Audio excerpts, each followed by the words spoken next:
Доброго времени суток. Только что гулял по YouTube, смотрел видео по поводу биткоина. И информация о падении самого биткоина за последний год. И наткнулся на интересное видео. Вот. Уолл-стрит, пока мы сидим с вами и смотрим на графики, скупают биткоин тоннами, а также эфириум. Ссылку на оригинал я оставлю. Можно сделать в настройках субтитры, перевести на русский язык. И в принципе там смысл понятен. Ну, корявый, конечно, перевод будет тех, кто разбирается и знает английский язык, будет смущать. On September 12th, Jamie Dimon says Bitcoin is a fraud. He says he'll fire any one of his traders buying Bitcoin. Bitcoin drops 24%. When Jamie Dimon speaks, people listen. People listen. So that weekend, we found out that the largest buyer of a Bitcoin fund that's in Europe that buys physical Bitcoin, right? The largest buyer was Morgan Stanley and JP Morgan. And that's not illegal. He says it's a fraud. It says he'll fire anyone that buys it. Yes. And at the same time, his company is buying it. His company is buying it. It's just, so unethical. Right. Okay, George Soros. George Soros, in January 24th, price was already down, calls Bitcoin a bubble, says Bitcoin is the worst investment in the world. Don't buy Bitcoin. Don't buy Bitcoin. Basically throws gasoline on the fire at this point. And then what do we find out? So he says bubble here. It drops 44%. Right. And then here in April, 2 months later, guess what we find out? Yeah. His $26 billion family office has approval to buy cryptocurrency. Right. And we only knew about it publicly here. And this is the kind of thing that George Soros is famous for this, talking the sterling down. Yeah. And what did he do? He stole the pensions of all the little people. Yeah, made $1 billion. Yeah. Okay. So then here now, Goldman Sachs, this again, February 7th, most cryptocurrencies will crash to zero. Now I remember when they said this in February, and I had, through my network, I knew that Goldman Sachs was setting up a crypto trading desk. Absolutely knew they were setting up a crypto trading desk. And I remember you telling me that. Right. And then, of course, they were denying it. No, we're not. No, we're not. No, we're not. Yep. Price falls down 27%. And then what do we find out? We find out here, they say BTC 0. And then we find out just before May, new trading desk. Not only that, they put $400 million to buy a cryptocurrency trading platform. Okay, so February 7th, it's all going to zero. May, we just spent $400 million just on a flyer. And they're not the only ones. No.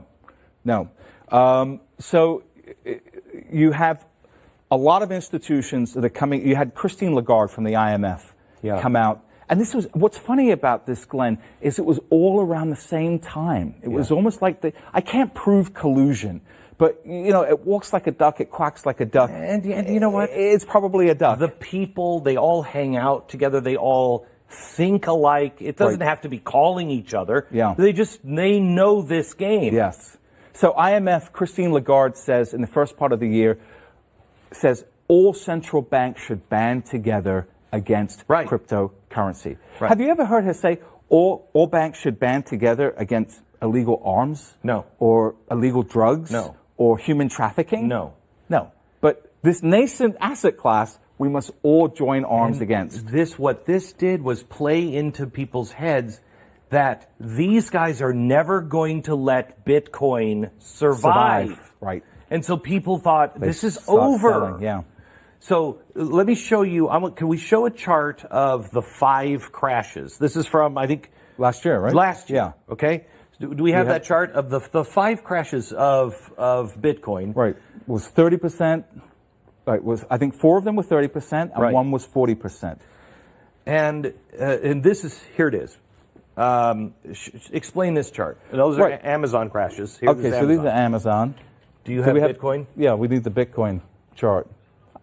We are all right, they'll come up later. Okay. Yeah. So what I want to talk about now is one of the key lessons I learned from being involved in the market so long is rather than listening to what people are saying, look at what they are doing. Correct. So this is what we should look at, and this is what I want people to focus on now. Billionaire hedge fund manager Stephen Cohen, who's worth between $12 to $14 billion, by far the smartest hedge fund manager in the world, I would say of the last century, is buying Bitcoin. $6,800, buying Bitcoin. Mark Lazary, Avenue Capital Group, worth about $1.7 billion, has put 1% of his net worth into Bitcoin at around this price, $7,500. Andreessen Horowitz. Mark Andreessen. That's right, Mark Andreessen. An early investor in Airbnb, Skype, Facebook, just launched and Coinbase just launched a $300 million fund. Wellington Capital, they have $1 trillion in assets, are starting to get involved in Bitcoin futures. Susquehanna, the 12th largest trading firm by volume, they now have their own Bitcoin custody department, their own trading department, and they're trading Bitcoin and Ethereum. Goldman Sachs, this new CEO, David Solomon, the most pro-Bitcoin / cryptocurrency guy on Wall Street. The most pro Goldman Sachs. Goldman Sachs. He's the new CEO. He's coming into power shortly. BlackRock, this announcement just came out, the world's biggest asset manager. Now, last year, Larry Fink says, oh, you know what cryptocurrency and Bitcoin's good for? Money laundering and drug dealers. Right? So again, if you look at what he's saying, you're going to sell your Bitcoin, right? You're going to say, oh, this is all BS. But guess what is happening now? They're going to launch an ETF. They're looking at an exchange-traded fund that will allow anybody with a brokerage firm to make it as easy as hitting a buy button to go out and buy Bitcoin. So you've got to look at this preponderance of evidence, right? All these people are already wealthy. All these people care about their reputation. If Bitcoin is such a trashy asset, why are all these people getting involved?